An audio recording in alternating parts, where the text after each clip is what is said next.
जाना चाहिए। Lesson 3, maintain your perspective. यहाँ पे रॉबिन शर्मा एक कहानी बताते हैं। वो बताते हैं कि एक हॉस्पिटल था और उस हॉस्पिटल में एक बेड था विंडो के पास, तो वहाँ पे एक आदमी लेटा हुआ था। ठीक उसी रूम में कुछ दिनों के बाद एक और आदमी आया और उसे दूसरी वाली बेड मिली, लेकिन वो विंडो के पास बिल्कुल भी नहीं थी।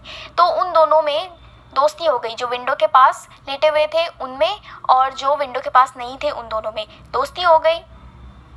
और जो इंसान विंडो के पास था, खिड़की के पास लेटा हुआ था, तो वो अक्सर अपने दोस्त को बताता था कि बाहर खिड़की के बाहर क्या हो रहा है, किस तरीके से हवा चल रही है, पत्तियाँ हवा में लहरा रही हैं, लोग किस तरीके से चल रहे हैं, बातें कर रहे हैं, वो सब बताते थे। शुरू में तो दूसरे वाले इंसान को ये सब अच्छा लगता था सुन के, लेकिन धीरे धीरे उसे जलन होने लगी कि मैं ये सब नहीं देख पाता हूँ और वो ये सब देख पाता है। एक रात क्या हुआ कि वो जो आदमी जो खिड़की के पास था, तो उसकी तबीयत ख़राब हो गई, उसे सांस नहीं आ रही थी। तो उसके दोस्त ने जो इमरजेंसी बटन होता है ना, वो नहीं दबाया, उसने छोड़ दिया ऐसे ही। सुबह पता चला कि वो इंसान जो कि विंडो के पास था वो इस दुनिया में नहीं रहा। तो उस आदमी ने, जो विंडो के पास नहीं था, उसने कहा कि मेरा जो बेड है ना वो विंडो के पास शिफ्ट कर दो। तो शिफ्ट कर दिया गया। तो वो काफ़ी हैरान था वहाँ पे लेटने के बाद। उसने देखा कि वो जो विंडो था वहाँ उससे बाहर तो कुछ नज़र आता ही नहीं था, क्योंकि उसके बाहर तो एक दीवार थी।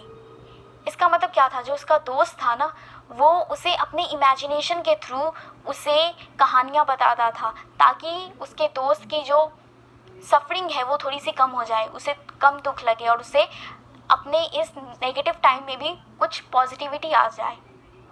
तो रॉबिन शर्मा कहते हैं कि ठीक इसी तरीके से हम क्या है ना कि नेगेटिव चीज़ों पे बहुत ज़्यादा फोकस करते हैं।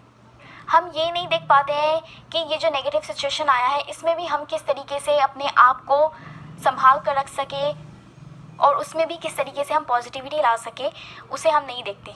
अक्सर ऐसा होता है कि हम अपनी प्रॉब्लम को जितना बड़ा बना लेते हैं उतना बड़ा वो प्रॉब्लम नहीं होता है।